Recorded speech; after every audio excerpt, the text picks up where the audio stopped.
California's draconian vaccine Senate Bill 277 passed through the Education Committee today with a vote of 7-2.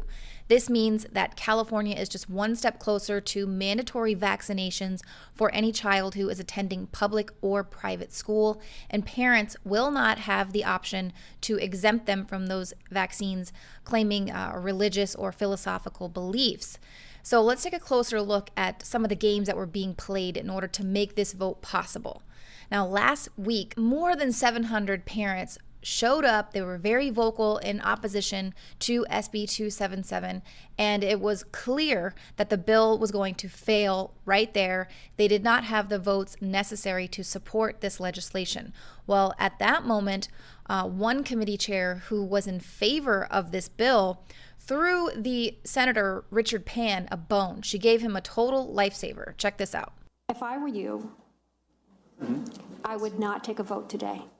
Rather than turn and listen to the several hundred parents who were there voicing their concern with this bill, Pan turned around to his handlers, which turns out to be lobbyists, Jody Hicks and Janice Norman. He asked them for advice.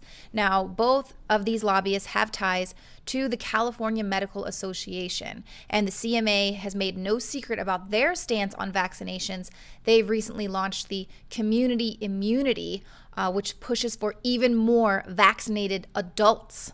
So right there, when Pan turns to his lobbyist handlers and asks them for advice, it's clear who is really behind this bill, and it's more evidence of crony capitalism with a gun to your head.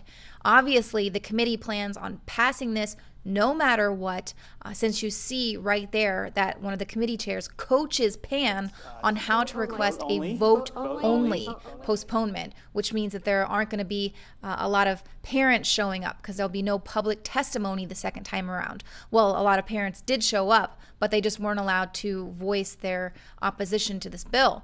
But that's not all. A last-minute switch was also made before today's vote, seeing Senator Huff, who voted no on SB 277, replaced with another senator, and then Senator Bill Monning, who already voted yes on SB 277 previously, was added. And of course, the author of the bill was able to vote as well, and he voted yes. So it's very clear that people were working really hard behind the scenes to make sure that this was a yes vote. SB 277 was going to pass no matter what, against the wishes of many vocal parents. But, we have to ask, are legislators really working for the greater good, or are they working at the behest of for-profit corporations? You don't have to look any further than one of the bill's authors, state senator and pediatrician, Dr. Richard Pan. Now, Pan was among more than 24 California lawmakers who received campaign donations on record from Merck in the 2010 election cycle. And once again, his recent Senate campaign was backed by Merck, as well as GlaxoSmithKline and dozens of pharmaceutical companies and healthcare entities. Now let's talk about one of the faces of this vaccination campaign, Rhett Crott. He is the 7-year-old who is recovering from chemotherapy treatments for his leukemia, and he's been calling on legislators to protect kids like him from unvaccinated kids at school. So he's really being exploited to manipulate support for mandatory vaccinations. What you're not going to hear in a lot of these heart-wrenching videos of Rhett is the fact that it's actually recommended for those going through cancer treatment to stay away from vaccinated individuals. And that can be found right in their own patient guides. You can look at Johns Hopkins' patient guide.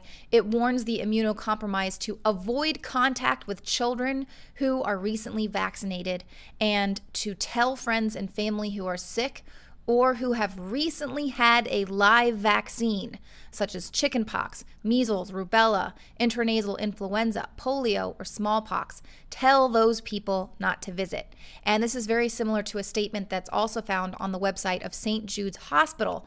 But those warnings, if you go and try and look at those links now, they've all been changed, or the page is missing or expired.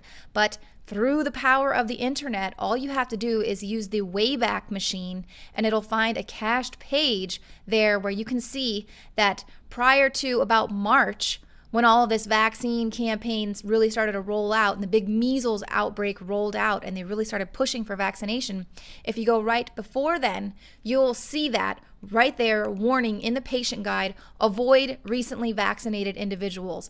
Now, you will not see that after about March. So is the vaccine agenda really that big, really that strong, that they would put cancer patients at risk by removing those warnings from their guidelines? I mean, this is insane. The public health community is basically blaming the whole measles outbreak and everything on unvaccinated individuals, but it's more likely that they could have caught this from a recently vaccinated individual. And this takes me back to 7-year-old Rhett Crowett.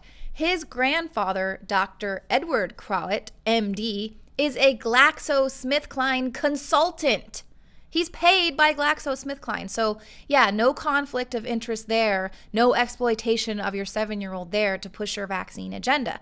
Now, GlaxoSmithKline is making headlines once again after they're settling yet another major lawsuit. This brings their latest total to over $9.1 billion in payouts since 2003.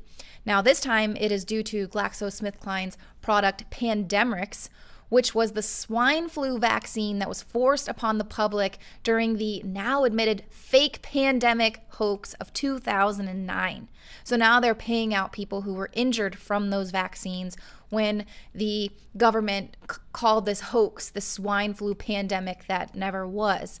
Now, neurological damage from vaccines is not a rare occurrence. And in fact, the US government itself has paid out $3 billion and counting to families of vaccine injured children. So once again, we see them in total violation of the Constitution, violating people's freedom in order to force medical tyranny on the population. And Big Pharma, once again, they enjoy legal and financial government protection status. They can continue damaging populations, and they don't have to do any tests until those neurological damage has already been done. They have very little oversight, and they just use their deep pockets to pay off any legal and ethical challenges and senators along the way.